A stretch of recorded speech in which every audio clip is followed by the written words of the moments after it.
Definition. Paramount. 1. Having supreme power. 2. More important than anything else. 3. The ending of an anime. A lot of things about anime are important to different people. Many are fans of the characters, the artwork, even something as simple as how anime makes you feel. For me, though, I enjoy anime for the experience that it gives me, and a rather large part of that is the story that it's trying to tell. Not only that, but the best stories, of course, to me, are the ones that end. If you have a story that never ends, then it remains in this kind of purgatory. It might still be enjoyable to consume, yes, but there is a high likelihood that eventually you will fall out of love with it. It's one of the reasons why I've never been able to get into long-running shonen. Believe it! I much prefer shorter shows that are concise, and of course, shows that end well. The ending of a series is the last part that you will experience, and one of the parts that will stick with you until the end of time. If a show has a good ending, it'll leave you satisfied and content with what you experienced. If it has a bad ending, it'll leave this hole in your heart that might never be filled, because sequels aren't usually a thing with anime. Except with No Game, No Life, but not in the way that you would expect. Now, there are about to be some spoilers for No Game that are unavoidable when talking about, endings. So if you've never experienced the story before, you can watch it streaming over on Crunchyroll, or you can read the manga, which you can purchase digitally from Kadokawa's ebook store, Bookwalker. Which, by the by, if you use the coupon code GRARCADA in all lowercase during checkout, you can get a 600 yen discount on any single item, so you can get the first volume of No Game No Life for just around $2. As a special bonus, any No Game No Life novel purchased between July 24th and the end of August 7th Pacific Standard Time will be entered to win either a No Game No Life figure of Shiro or a special No Game No Life poster. Either of these things, I guarantee, will be more satisfying to look at than the ending of the anime. And of course, by reading the manga, you'll be further caught up in the story than what the show presents to you, so you might be able to better understand what frustrates me about this particular anime ending. Because today we are taking a look at endings, and why I consider them to be paramount. Let's begin the game.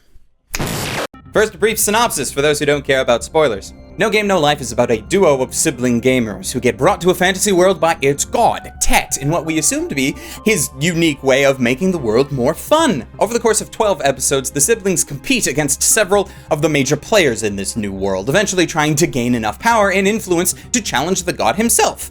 But we never get that far. The series spends a decent amount of time with world building, laying out various continents and races of beings who all control their small little part of the world, and as is the way in this universe, they are all very good at playing games. But by the end of the series, their end goal is never achieved. In 12 episodes, they only really manage to conquer the human realm, gain some additional allies, and then finally take down the Eastern Animal Kingdom, but there is still so much conquering to do. Not only did the series just end here without any semblance of resolution to the overall plot, but it also went out of its way to have an end credits scene that screws with continuity just for a cliffhanger moment that didn't need to be there. Okay, so No Game No Life was able to adapt just the first 3-ish novels out of the 6 that were available at the time. But its final scene is actually taken from the ending of Volume 6. This is an example of having a cliffhanger ending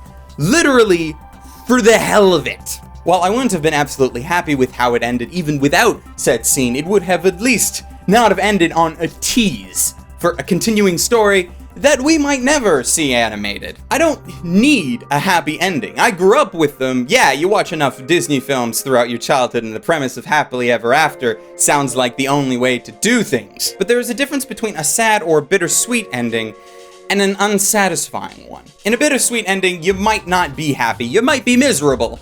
Actually, you might watch something like Grave of the Fireflies or Anohana and be emotionally devastated by the time the final credits roll. You can watch the ending to Cowboy Bebop and be sad, but still regard it as one of the greats. Like, these endings are not happy ones, but they are still ones that tell the conclusion of the overall story. Now, beyond that, you can have endings that attempt to wrap things up. When a studio is trying to adapt an original material like No Game that isn't finished, you sometimes get what is known as an anime-only ending. Something like Soul Eater or the original Fullmetal Alchemist are shows that wrapped up their stories long before the original material did. And while it's arguable at how well they accomplished that and how good their endings were, the endings still were able to wrap up most things in a way that was decently satisfying. No Game No Life takes the third route in that it just stopped in the middle of the action with no conclusion in sight, joining the likes of Spice and Wolf and that now thankfully retcon season of Black Butler that nobody ever has to watch now. Endings like that are just endings in name only because they are the last, the end, but not because they actually finish anything. Largely, these endings tend to be advertisements, in a way. Most anime itself is just one big advertisement for the material that it is based off of, because a vast majority of them are adaptations and not original anime. And what better way to get people interested in the original material than to get them sucked into the story with the anime, into the world with the anime, only for it to leave them hanging.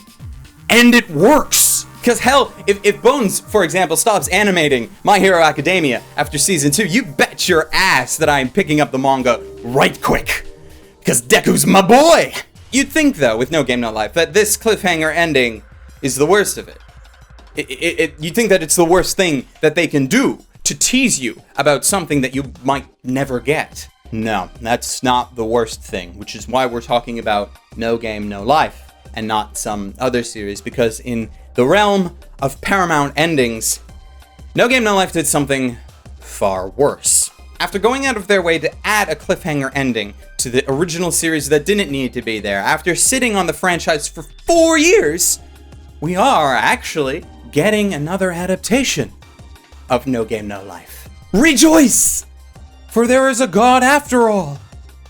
Unfortunately, this god likes to play games with us because this new anime is not a sequel show, but a prequel film. Sure, it is still an adaptation of the light novel, but we're skipping several volumes here. I have no idea how good this prequel film might be. I have no way of watching it legally as of yet. It could be amazing, and I'm sure I'll find out one day, though a part of me right now doesn't care. What I do know is that the story has little to do with the No Game No Life that I've been introduced to. So much so that it might as well just be its own thing. Worse, though, is that it's hard for me to get invested. Like, I can tell you that I would be fully willing to follow this new story, even as a prequel, if we knew that the story of Sora and Shiro ended, if we knew how it ended. But why should I emotionally invest myself in these new characters when I've seen how that investment played out last time? When that investment led to a cliffhanger ending, which is still sitting there, taunting us. When I started using the phrase, the ending is paramount, I meant it, and I still do, because I can't look back at No Game No Life fondly. The only way to resolve these endings is to read the original material, which for the longest time, it was not something you could do. Now though, a lot of these books and manga have been brought over, thankfully. The advent of digital distribution makes translating and selling these stories much easier to do than even several years ago. So thankfully there is another option in that I can see the ending of No Game No Life, or at least the continuation, as the novels are still ongoing. Ultimately, though, I would prefer it if we got another actual sequel animation, as anime is what I love, more so than manga and light novels. It's not like the material isn't there. When the last anime ended, there was still enough material left for another 12 episodes with the same pacing, and there have been several more volumes written since then. But if it comes down to a choice between reading the original material and nothing, well, I'll pick up the material. And hey, I've been told that the original is always better, right? Thank you for taking the time to watch this video. I hope you enjoyed it. As always, I want to thank my patrons for supporting my videos, as without them, they would not be possible. More specifically, though, I would like to thank Siri Yamako, Victor Ekmark, Joshua Garcia, Hedril Leon, Bing Theo, Robert Chumzai, and Calhoun Boy for being especially awesome. And that's it for me. Until next time, ladies, gentlemen, and others, stay frosty.